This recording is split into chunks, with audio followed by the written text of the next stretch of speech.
Baik, assalamualaikum warahmatullahi wabarakatuh. Waalaikumsalam warahmatullahi. Bismillah, tawakkaltu ala Allah, la haula wa la quwwata illa billah. Asyhadu an la ilaha illallah, asyhadu anna Muhammadar Rasulullah. Allahumma shalli ala sayyidina Muhammadin wa ala alihi wa sahabatihi ajmain, amma ba'd.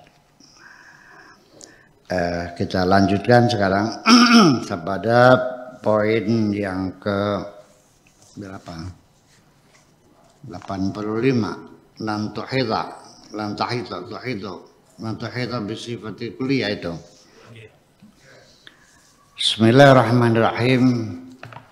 Lan tuhidha bisifatin kulliyatin min syai'. Tidak mungkin engkau bisa melihat, meliputi segala sudut pandang terhadap sesuatu dengan sifat kulliyah, sifat generalis. Al-jamal umpamanya masalan, tidak mungkin engkau akan bisa menjelaskan keindahan itu seperti apa.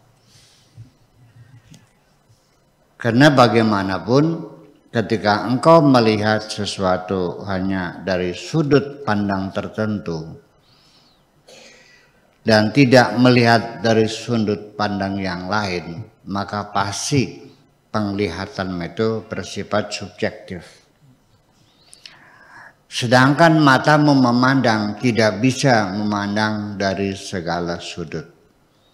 Telingamu mendengar juga tidak bisa mendengar dari segala macam sudut. Yang bisa melihat dari segala macam sudut hanya Tuhan. Ya.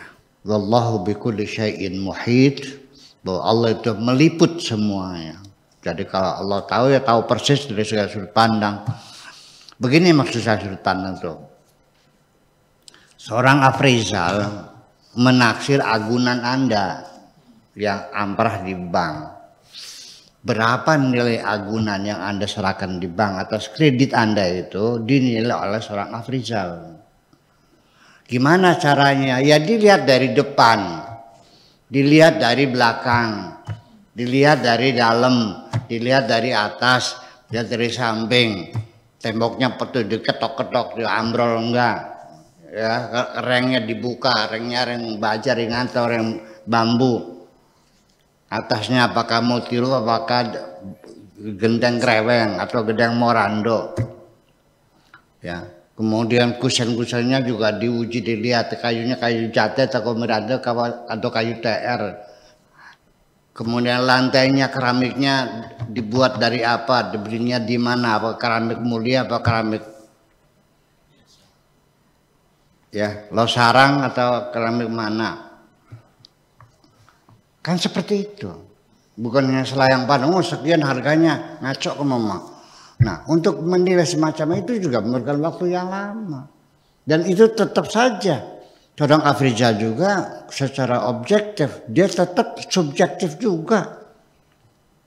Akan ada bagian tertentu yang dia tidak menilainya, tidak bisa dinilai. NJOP-nya gimana? Lah ya terus itu jadi persoalan. Dia tidak menilai bahwa rumah itu terletak di satu jalan yang strategis sekali, nggak dinilai. Ya mungkin nanya sama orang berapa per meter harganya, mungkin harganya 1 juta. Tapi begitu dia mau beli, nggak ada orang jual 1 juta tuh. Di atas 10 juta harganya per meter. Paham nggak kira-kira? Jadi situ loh, kita tidak mungkin akan dengan sifat kuliah, sifat generalis untuk meliput sesuatu, nggak mungkin terjadi.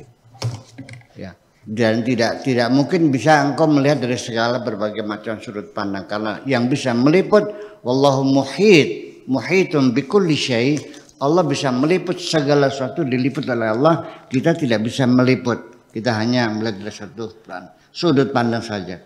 Fatil kali wali ihatati, karena yang punya liputan hanya aku yang bisa meliput, yang lain nggak bisa.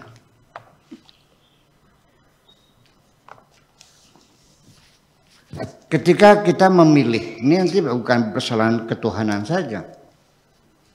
Ketika memilih jodoh juga sama, kita mencari menantu. Anak kita sudah saatnya menikah, cari menantu yang bagaimana yang kau cari? Yang mapan seperti apa? Apa yang sudah jadi pegawai atau yang masih honor? Atau yang maksudnya mapan terus punya penghasilan yang pasti? Nah kalau dia tukang beca mapan enggak? Dia pulas tiap hari dia pasti ya, karena tidak pernah di atas 50.000 hasilannya kok. Ya, 100 sampai 150 sehari tukang beca. Nah, ada lagi yang kerja honor jadi guru di SD. Ya. Honornya sebulan 150.000. Tukang beca dapat dapat sehari dapat. Mana yang mapan? Itu juga kamu tidak jujur kok. Kamu juga tidak jujur. Itu persoalannya. Jadi dijamin pasti subjektif penilaian kita itu. Itu saja persoalannya. Jadi artinya ketika engkau mendeskripsikan Tuhan sesuai dengan pikiranmu, jangan kau paksakan kepada siapapun. Ya, materi yang kelihatan mata aja kamu tidak jujur, tidak tuntas menilainya, apalagi engkau mendeskripsikan Tuhan dan memaksakan pikiranmu harus diterima oleh orang lain, nggak bisa dong. Ya udah aja, makanya. Dan ini bukan sekedar katanya memaksakan idenya sendiri pada orang lain itu. Bukan hanya memaksa, bukan hanya sampai membunuh kok. Sampai membunuh. Ya, orang ahli sunnah dibunuh oleh Mu'tazilah, orang Mu'tazilah dibunuh oleh ahli sunnah, Syiah dibunuh oleh Sunni, dibunuh oleh Syiah. Sampai sekarang perang saudara. Ya kan? Apakah seperti itu peradaban Islam itu? Saling bunuh membunuh. Ini menjadi persoalan. Ya, itu satu. Oke. Ilmu pengetahuan itu, wahai hambaku, kulluhu turuqat. Itu adalah cara jalan-jalan. Metode. Hanya cara metode jalan. Ma ilal ma'rifati tariqun wala turuqat. Untuk menuju ma'rifat itu tidak perlu jalan, tidak perlu metode, tidak perlu cara kok. Al ma'rifatu mustaqirul ghayat. Ma'rifat itu tujuannya permanen, tetap. Wa muntahan nihayat, dan akhirannya pasti, jelas. Idza sakrarta fil ma'rifati, ketika engkau telah mapan, telah menetap dalam satu ma'rifat, artinya telah mencapai kema'rifatan yang mapan. Kusyifa laka ainul yaqin. Engkau akan dibukakan, dapat melihat dengan ainul yaqin.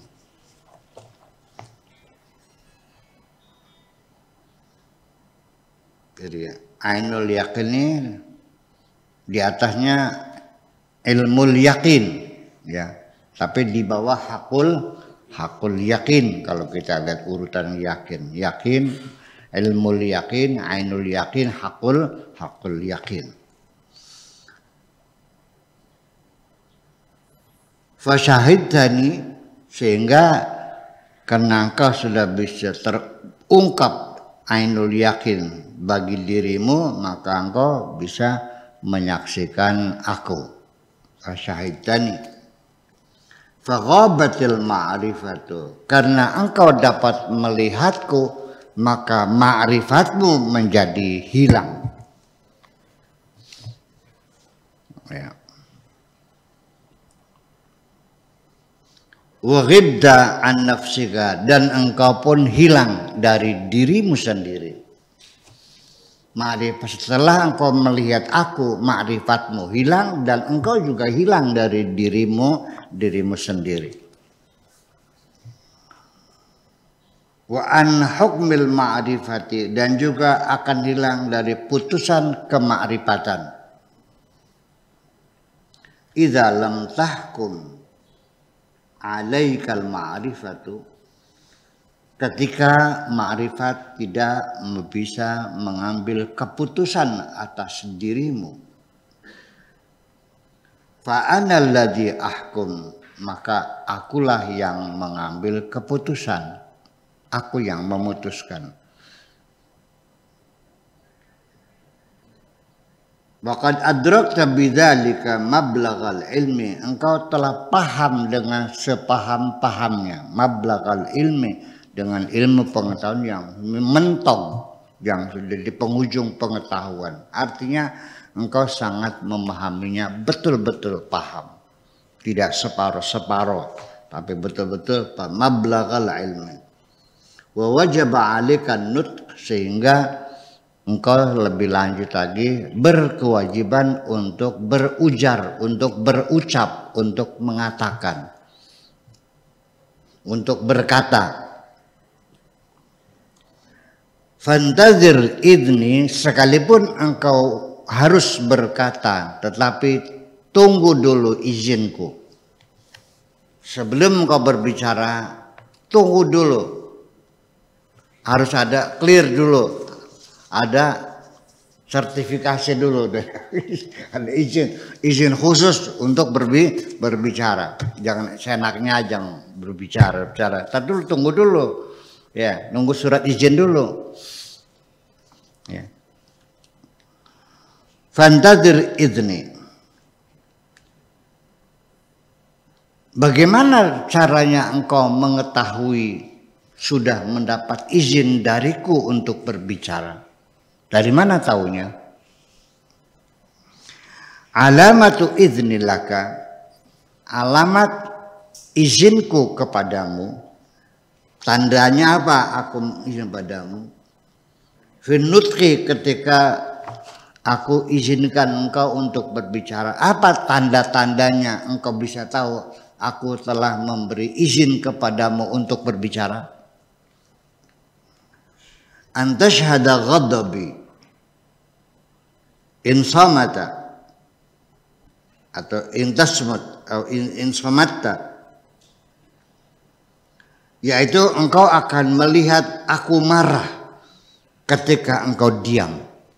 Itu tandanya aku telah mengizinkan engkau marah, yaitu ketika engkau melihat aku marah ketika engkau diam. Wa tashhadu zawal ghadabi, dan engkau melihat hilangnya kemarahanku. In nataqta, ketika engkau berkata. Al ma'rifatu daiman taridu fil kitab. Ma'rifat itu senantiasa tercantum dalam Alkitab, ala anna arqa minal ilmi, bahwa ma'rifat itu lebih tinggi statusnya dari keilmuan.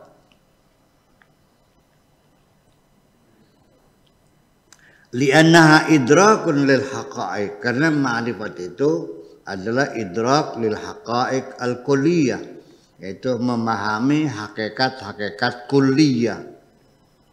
Benamal ilmu, sedangkan ilmu huwa idrakul masail juz'iyah, sedangkan ilmu hanya memahami masalah-masalah bagian sub, masalah-masalah sub, masalah bagian-bagian terkecilnya. Sedangkan ma'rifat adalah secara global, kalau ilmu adalah secara terperinci satuan-satuannya. Amma syuhud, adapun menyaksikan, fahuwa arqa minal itsnain, adapun syuhud lebih tinggi statusnya, levelnya dari keduanya, ya, dari al-ma'rifat dan dari ilmu. Li'annahu mukabadatul haqiqah, karena itu melalui uji coba, eksperimen, mengungkap kebenaran-kebenaran.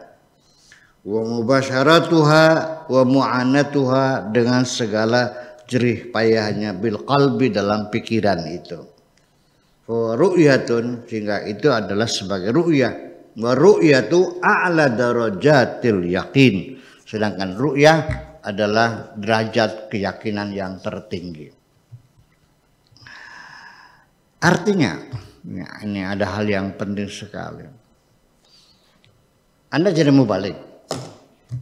Banyak ngomong tiap hari. Sudah ada SK-nya belum? Disuruh siapa Anda membela-bela Tuhan? Ini kan jadi persoalan. Itu makanya kan sering terjungkal, sering terjatuh, terkepleset. Iya.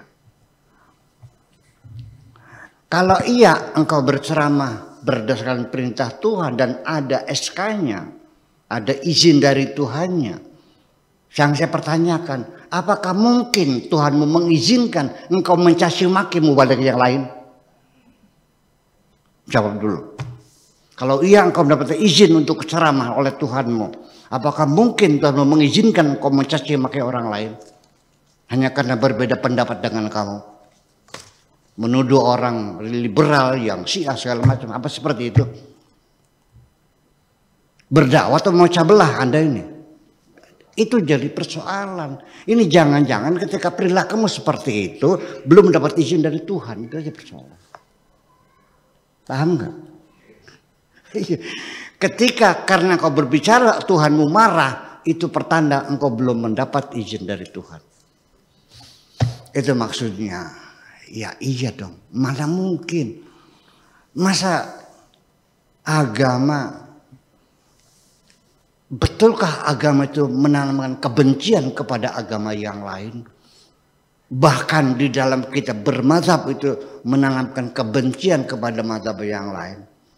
Mengkafirkan mazhab lain, menyesatkan mazhab yang lain. Menyatakan ininya tidak sah, ini batil segala macam. Apa semacam itu kah? Atau memang perpecahan itu bagian dari agamamu? Ini pertanyaan besar. Apakah perpecahan itu adalah tugas penting dalam agamamu? Atau agamamu menyuruh Anda bersatu? Itu persoalan-persoalan ini bertanya untuk kita sendiri dengan tidak menyalahkan siapapun. Dan jangan disebut nama, ya kan gitu. Intinya ghibah, namimah, ya. Makanya ketika ada peluang untuk bertengkar, segera hindari sajalah, jauhkan dirimu dari pertengkaran dengan siapapun dan dengan alasan apapun. Nggak usah bertengkarlah. Ya udah, kalau Anda yakinnya merah silakan merah lah. Anda yakinnya biru ya birulah. Aku yakinnya putih ya sudah. Kita siap berbeda pendapat dan goodbye, selamat tinggal. Itu aja persoalan. Kenapa harus memaksa semacam ini? Dan ini persoalannya bahwa kalimatnya sederhana. Nah, tunggu dulu. Mau bicara, tunggu dulu. Nunggu izin. Nanti ada sertifikasi. Ada sertifikatnya. Iya. Bersama ini ya aku memberikan sertifikat kepada si fulan untuk berbicara atas namaku, atas agamaku, atas kebenaranku semuanya, silakan. Dan yang pasti Tuhan juga tidak akan sembarangan memberi izin kepada orang yang tidak layak dong. Iya. Jadi ternyata memang dari sejak awal yang pengen jadi mubalik kamu kok. Kamu bercita-cita pengen jadi mubalik. Sehingga kamu melatih diri dalam kamar, dalam teks yang kamu buat. Dan seolah-olah di hadapan kamu ada audiens sekian banyak. Saudara-saudara, saya melihat sendiri kok. Saya tahu sendiri ada orang sedang melatih diri untuk berceramah. Memang dia bercita-cita pengen jadi mubalik. Dan dalam pikirannya nanti tarifnya 5 juta. Memang niatnya juga cari duit kok. Bukan menyebarkan kebenaran. Jujur aja ini mah. Betul nggak? Kalau iya Anda ingin menyampaikan kebenaran, pasti ketika ditanya berapa tarifnya, Anda akan mengatakan, aku tidak minta tarif kok. Aku tidak pasang tarif. Aku hanya menyampaikan kebenaran, bukan mencari upah. Wa ma as'alukum alaihi min ajrin in ajriya illa ala rabbil alam. Seperti itu. Berdosakah orang bercita-cita ingin jadi mubalik? Tidak. Ya boleh-boleh aja dong. Bercita-cita pengen jadi kepala desa boleh nggak? Boleh. Pengen jadi sekdes? boleh. Pengen jadi menteri, boleh saja. Sebagai profesi. Ya, makanya semacam itu. Dan ini bukan katanya. Ya, saya sendiri juga sering kali ketika dilamar untuk salaman di suatu tempat, ya, panitia yang datang ke sini menanya, pakai berapa tarifnya, kan begitu. Berapa tarifnya? Maksudnya nggak ada tarifnya, nggak ada. Nah, maksudnya ya transportnya lah, nggak ada transportnya. Saya datang, saya mobil banyak kok. Dijemput, nggak usah dijemput, saya datang sendiri. Ya, kesian panitia sudah ngundang orang, bikin hajatan, sudah motong kambing, pasang tenda, nyewa kursi, panggil mau balik, masa saya tinggal ngomong aja kok banyak tingkahnya. Ya udah aja. Aku yang bersyukur sama panitia yang bekerja keras banting tulang. Iya, tugas saya hanya tinggal ngomong aja kok susah banget deh. Nah, hal-hal yang semacam itu yang perlu kita perhatikan. Percayalah, sekalipun engkau tidak minta upah, Allah pasti akan membayar tenagamu itu. Innallaha la yudhi'u ajral muhsinin. Allah tidak akan menyia-nyiakan upah untuk orang yang berbuat baik. Allah sudah siapkan engkau. Kalau engkau bekerja untuk Tuhanmu, Allah yang akan menggaji kamu. Kalau kamu percaya, kalau enggak ya udah. Tuhan sih gaji gue nanti Tuhan dari mana duitnya? Isi. Ternyata Anda tidak yakin Tuhan punya duit. Alam semesta punya Tuhan ya. Ya termasuk dirimu juga punya Tuhanmu. Mungkin yang Gusti Allah bisa gaji aku aja. Duitnya sing di Gusti Allah ya. Kerdil banget kah? Iya.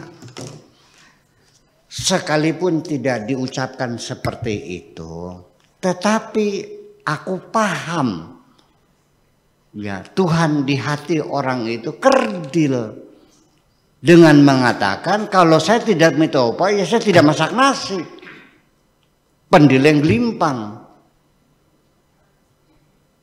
Kalau saya tidak minta upah, ya dapur saya tidak nyala dong. Kalau tidak nyala artinya apa? Tidak masak. Kalau tidak masak berarti tidak apa? Tidak makan. Berarti kalau kerja sama Allah dianggapnya gratis, nggak ada bayarannya. Itu persoalan. Kita jadi bingung akidah semacam itu bagaimana. Dan ini kadang-kadang lebih galak daripada orang yang ateis ya. Ya artinya lebih galak. Oh seperti gitu. Tuhan yang dia gembor-gemborkan dalam pikiran itu juga nggak jelas, nggak jelas sebetulnya ya, sebetulnya nggak jelas.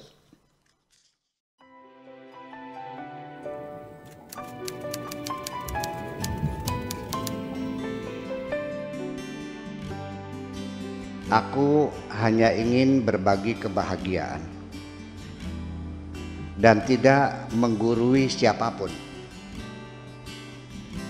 Terlalu sulit bagiku untuk menyalahkan siapapun. Akan tetapi apabila ada orang yang ingin mengisi raporku, tentu aku sangat gembira sekali. Dan kujamin aku tidak akan sakit hati sedikit.